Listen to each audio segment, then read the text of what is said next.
Este próximo domingo 14 de marzo, usted tendrá ya finalmente la oportunidad de elegir a quienes van a representarlo en el Congreso de la República. Si me quiere acompañar con su voto para que pueda llegar al Senado, este será el tarjetón que le entreguen en la boca de la urna. Tiene, como usted puede verlo, los partidos en la parte de arriba y los números en la parte de abajo. Para votar por Nicolás Uribe solamente hay una forma válida de hacerlo.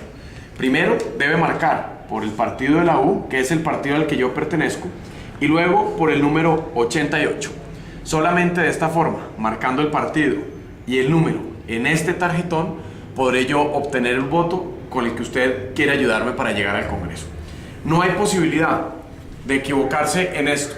Si usted solamente marca el partido, pero no marca el número, le ayudará a toda la lista, pero su voto no será para mí. Y si solamente marca el número 88, pero olvida marcar el partido, lamentablemente su voto será nulo. Luego no se equivoque, porque en este último esfuercito tenemos que lograr la votación que requerimos para llegar al Senado. Le agradezco mucho por su atención y espero poder contar con su voto este próximo domingo. Muchas gracias.